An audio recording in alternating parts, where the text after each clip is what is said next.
I was kneeling on the cold chapel floor at 3 in the morning, holding a rosary that wasn't mine, when I felt something I've never been able to fully explain. The beads seemed to throb in my hand as if alive, and it was in that moment that I understood that everything that had happened in the past few months hadn't been coincidence. The rosary a stranger had given me on a night of torrential rain was there, transforming my life in a way I never imagined possible. Let me go back to the beginning, because this story needs to be told from the start to make sense. My name is Charlie, I'm 42, and until a few months ago, I was completely lost. I'm not just talking about being lost in life, I was literally lost within myself. I'd worked in a factory for 15 years, waking up at 5 every morning, taking the same bus, following the same route, coming home, watching TV and sleeping. It was as if I were a ghost of my own existence. My wife Lucy had left me 2 years earlier, taking our 8-year-old son Michael. She said I'd become a stranger, that I didn't talk anymore, that I didn't show affection, that it was like living with a wall, and she was right. After I lost my father in a workplace accident, something inside me completely shut down. I stopped going to church.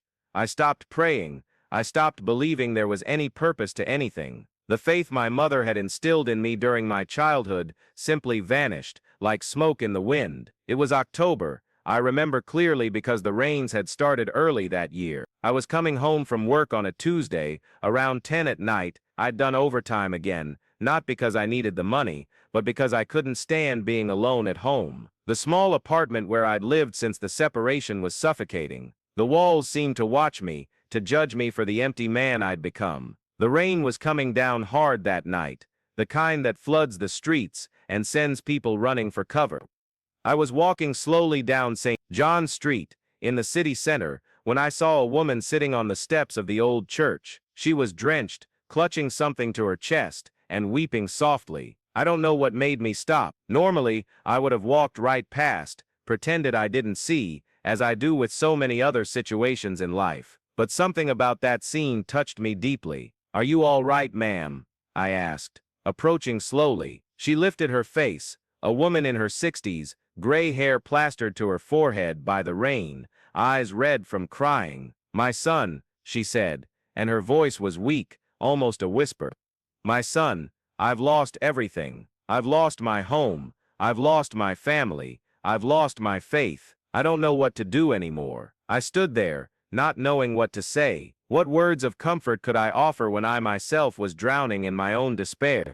But something made me sit down beside her on the wet steps. We sat there in silence for a few minutes, two strangers united by sorrow, as the rain continued to fall around us. "Take this," she said suddenly, extending her hands. In them was an old rosary, made of dark wood, with beads worn smooth by time and use. This rosary belonged to my mother, and to her mother before that. "I'm sure it needs to be with you now." I tried to refuse, but she insisted, placing the rosary in my hands with a gentleness that reminded me of my own mother's affection. "Trust me," she said, her eyes meeting mine. "Sometimes, God uses the simplest things to show us the way back home." When I looked up again, she had vanished. I searched around, in the street, in the vicinity of the church, but there was no one. It was as if she had dissolved into the rain. I stood there, holding the rosary, feeling its weight in my hands. The beads were smooth,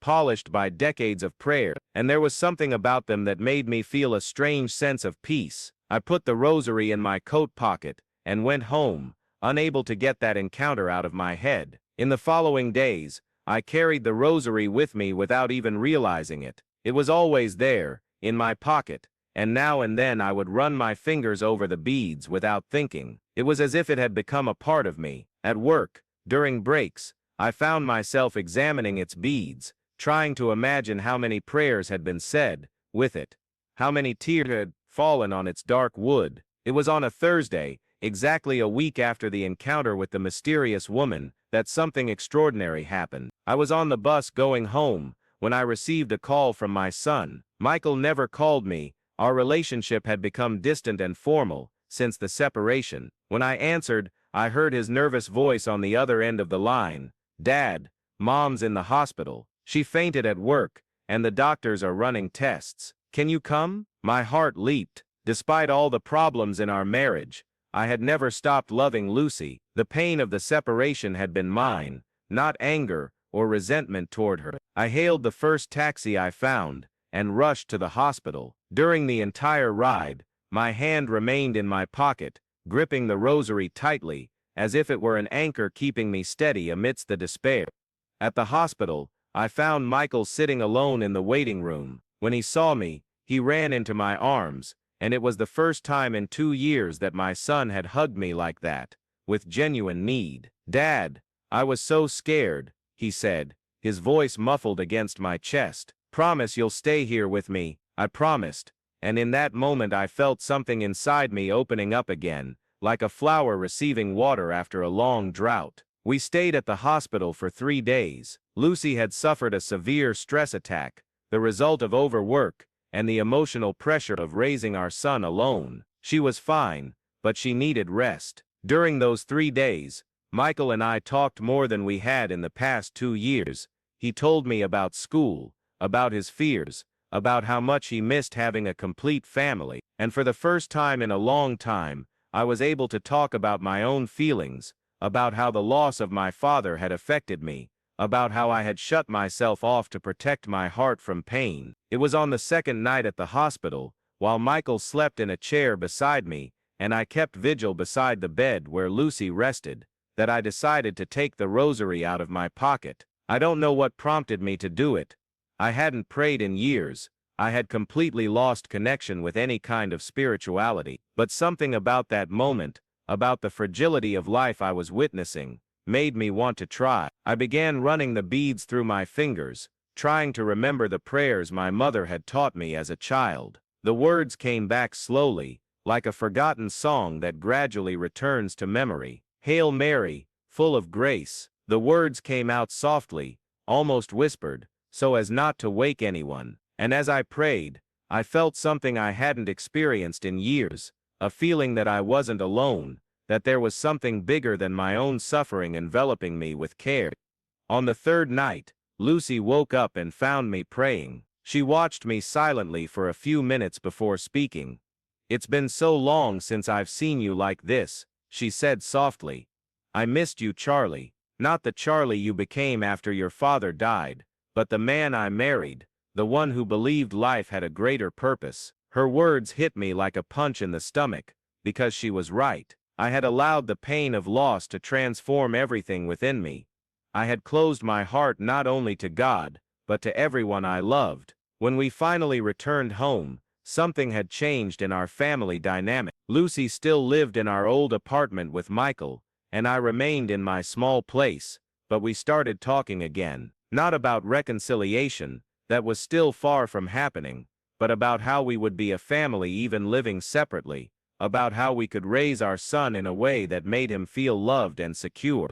And if you're enjoying this story, if it's touching your heart in some way, please consider subscribing to the channel to continue receiving stories like this. Sometimes we need to hear other people's experiences to better understand our own journeys. The rosary always stayed with me. It became a kind of ritual to run the beads through my fingers, during moments of anxiety or reflection, on the bus to work, during breaks, before bed, and gradually, almost without realizing it, I began to pray again for real, not just repeating mechanical words, but talking to God like I would talk to a close friend, sharing my fears, my hopes, my gratitude for the small joys of everyday life. It was one Sunday in November that I decided to go to the church where I had met the mysterious woman. It had been years since I had attended Mass, and I confess I was nervous. I sat in the back pew, holding the rosary discreetly, trying to remember how to participate in the celebration. During the homily,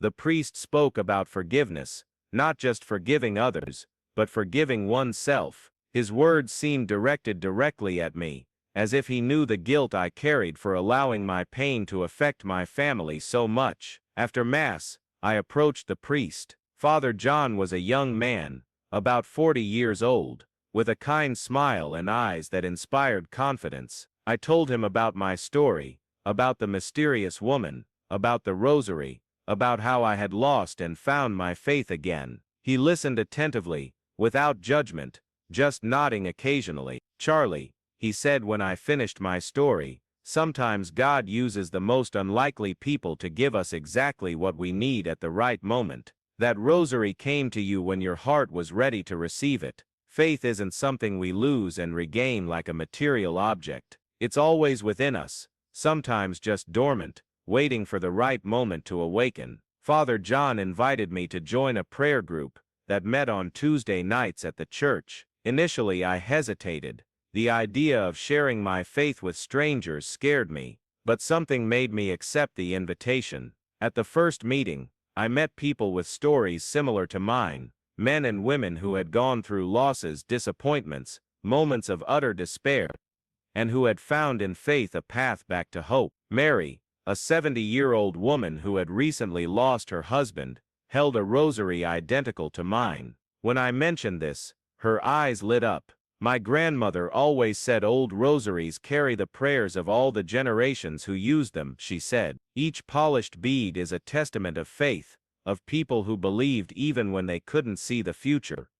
Her words gave me chills, because I could feel the truth in them. In the following weeks, my life began to take a new shape. I continued working at the factory, but my perspective on the job completely changed. Instead of seeing just an empty routine, I began to see my work as a way to serve, to contribute to something bigger. I started talking to my colleagues, genuinely interested in their lives, their worries, their joys. I discovered that many of them were also going through hardships, and gradually I became someone they came to for advice, or simply to vent. My relationship with Michael also transformed. We started spending weekends together again, but in a different way than we did before the separation. Instead of just watching TV or playing video games, we started talking about deep things. He asked me about my work, my feelings, how I saw the world, and I, in turn, listened to his preteen concerns with an attention I had never given before. One day, Michael saw the rosary in my pocket and asked about it. I told him the story of the mysterious woman, how that object had come to me. He was fascinated and asked me to teach him how to pray the rosary. We spent an entire afternoon in my apartment, me explaining the meaning of each prayer, the purpose of each mystery, the history behind that ancient tradition. Seeing my son's genuine interest in spirituality deeply moved me. Lucy noticed the changes in me, of course. During a conversation one Saturday afternoon, while Michael was playing in the park, she told me, "You seem at peace, Charlie. I haven't seen you like this in a long time." I explained about the rosary, about the prayer group, about how I had rediscovered my faith. She listened attentively, and at the end said something that surprised me. "I always prayed that you would find your way back, not necessarily back to me, but back to who you really are." It was at that moment that I understood something fundamental. Lucy had never stopped loving me. She had walked away not for lack of love, but because she could no longer recognize me in the bitter and closed-off man I had become. The separation had been an act of self-love, a way to protect herself and our son from my constant negativity. We decided to try couples therapy, not necessarily to move back in together, but to heal the wounds that our separation had caused us all, especially Michael. The therapist, Dr. Robert, was a wise man who helped us understand how poorly processed grief can affect every aspect of our lives. I learned that my inability to cope with my father's death had led me to emotionally shut myself off from everyone I loved, afraid to feel the pain of loss again. During one of the therapy sessions, Dr. Robert asked me about the rosary. I always carried it with me, and he had noticed that I held it during moments of greatest emotional tension. I told the whole story again, and he made an interesting observation. "Charlie, have you considered that perhaps that woman was specifically sent to you, that encounter wasn't a coincidence, but a gift from the universe, from God, or whatever you want to call that greater force that governs our lives?" The question made me reflect deeply. I had thought about that mysterious woman many times over the months, always wondering who she was, where she had come from, where she had gone. Several times I returned to the church steps looking for her, but I never found her again. It was as if she had appeared in my life exactly when I needed it most, delivered what I needed, and then disappeared forever.